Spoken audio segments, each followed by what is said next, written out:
Kung sa Mindanao, mga kababayan, 3% na lang ang nagtitiwala sa pamumuno ni Bongbong Marcos, mga kababayan, ayon po yun sa isang survey. Ngayon, mas malala. Bakit? Mga pro-admin supporters, mga kababayan, hindi na rin po nagtitiwala kay Bongbong Marcos. Bumaba po ng 18%, mga kababayan. Nako, malaki-laking bilang na rin po yung 18% na yan. At maaaring sasama na itong mga hindi na po nagtitiwala kay Bongbong Marcos, mga kababayan, sa mga rallying magaganap po sa ating bansa. Itong 16 hanggang 18 na rally ng Iglesia ni Cristo na sasamahan po ng iba't ibang mga relihiyon. O eto, ang balita, nako, naloko na talaga. Tuloy-tuloy nang iniwan si Bongbong Marcos, mga kababayan, ng mga taga-suporta niya. Unti-unti na po nagkakalasan. Noong nakaraang taon, mga loyalista, mga matatanda, mga senior citizen na mga loyalista, di ba, nag-withdraw ng suporta kay Bongbong Marcos. Ito, yung mga bumoto sa kanya, kagaya ho natin, mga nagtitiwala pa sa kanya, ay hindi na ho natiis. Lumayas na rin po. Hindi na rin po sinusuportahan ngayon si Bongbong Marcos. O, ito ho, balita o. Pro-admin support drops to 18% and Publicos survey by Ronald Sionco, mga kababayan. Global Daily Mirror po ang naglabas. Basahin ko po ng tuloy-tuloy, mga kababayan, para maintindihan po natin kung gaano pa kalaki ang bilang ng mga nagsusuporta kay Bongbong Marcos sa mga taong nagdaan versus sa kasalukuyang taon, mga kababayan, 2025. Para malaman po natin. Support from the administration of President Bongbong Marcos saw a step drop, kita nyo na, in Publicos Asia 2025 pahayag third quarter survey. Ayan. Held from September 27 to 30, 2025. The survey indicated an 18% decline, mga kababayan, for pro-administration. Ayan. Bumaba, nag-decline, mga kababayan, 18% decline for pro-administration. Nako, unti-unti na ho siyang nilalayasan. Delikado ito. Panibagong sakit ng ulo na naman ito ni Marcos, mga kababayan. Lagot ka na, Marcos. The latest score showed a downward trend from 50% in quarter 3 of 2022. Ang laki pa ho nun, no? 50% pa ho nun. In quarter 3 of 2022, 43% in quarter 3 of 2023 and 30% in quarter 3 of 2024. Ito na. In 2025, Publicos reported 15% and 21% rating for the first and second quarter respectively. Pababa ng pababa ng pababa. Parang spaghetti pababa lang, mga kababayan. Spaghetti pababa, pababa ng Lagot ka, Bongbong Marcos. Iniiwan ka na, alak ka. Kasama na sila sa rally. Posible yan. At hindi biro. Yang bilang na nawala sa'yo, marami-rami yan. Ito pa, Publicos noted the decrease reflects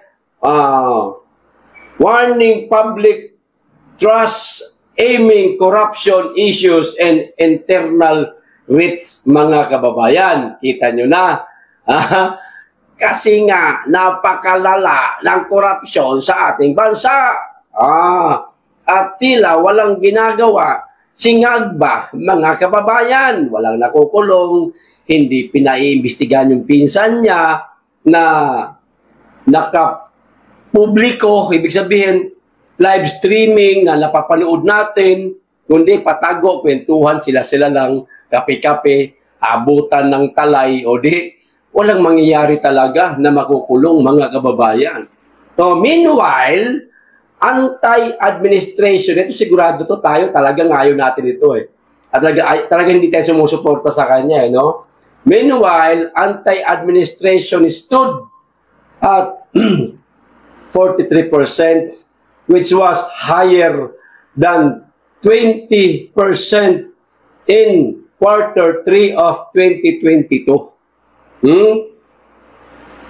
23% in quarter 3 of 2023.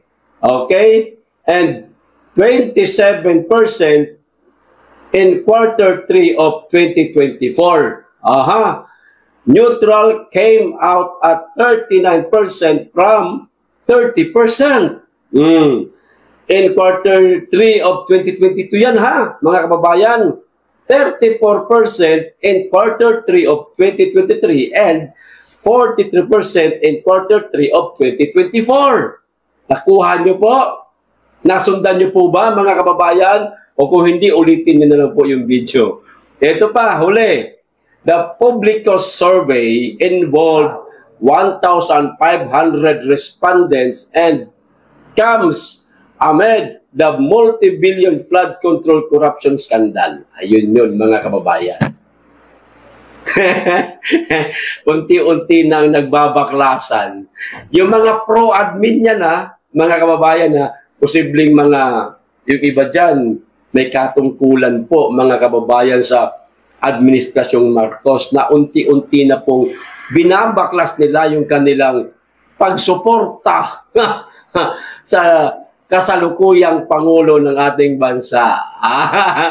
Baka karamihan din po dito, mga loyalista ng mga Marcos, mga kababayan, na hindi na maintindihan ang mga nangyayari sa ating bansa.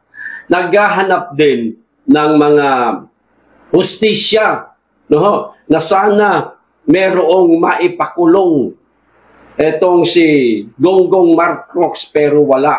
Kaya ayan, napag-isip-isip nila, bakit tayo susuporta dito sa presidenteng ito kung hindi niya kayang paimbestigahan yung kanyang pinsan na nagmamaniobra sa kabanang bayan.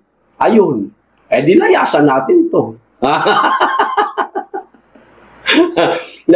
Nakapag-isip-isip na yung mga pro-admin na supporter ng Bongbong Marcos, mga kababayan. Unti-unti na silang nagsipaglayasan. Buti naman at nagising na kayo. Sa mga nagising na, pakikausap nyo na rin yung mga kapwa ninyong taga-suporta ng kasalukuyang presidente. Kausapin nyo na rin yung iba na sana magising na rin sila. Kasi hanggat patuloy po tayong mananahimik, hindi po natin papalagan etong napakalalang korupsyon sa ating bansa, hindi po kikilo sa mga animal na yan. Tandaan po natin, mga kababayan, tayo po ang nagluklok kay Bongbong Marcos sa Palasyo Malacanang.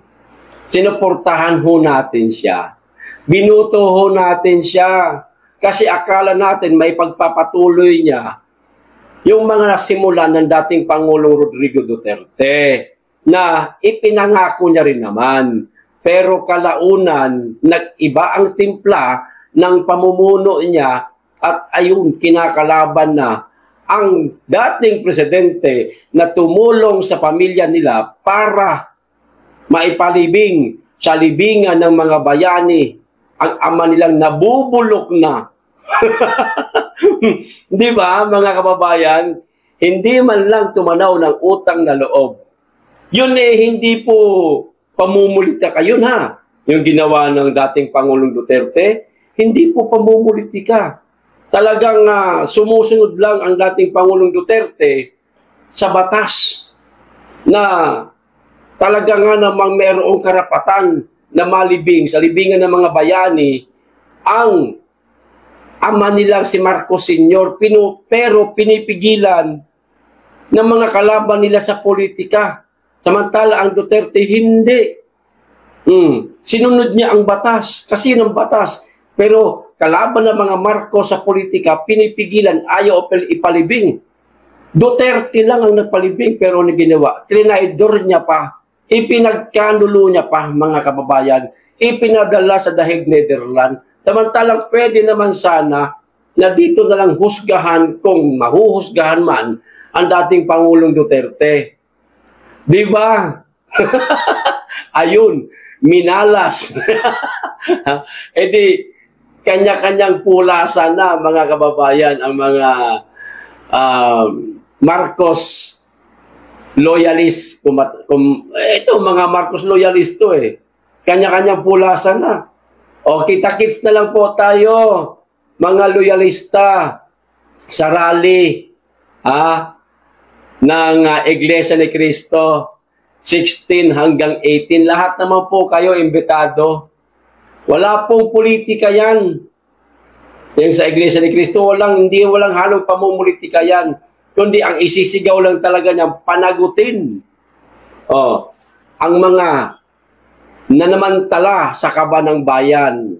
Huwag na kayo magbibitbit ng placard na kung ano-ano na merong halong pamumulitika at baka mapalayas lang kayo.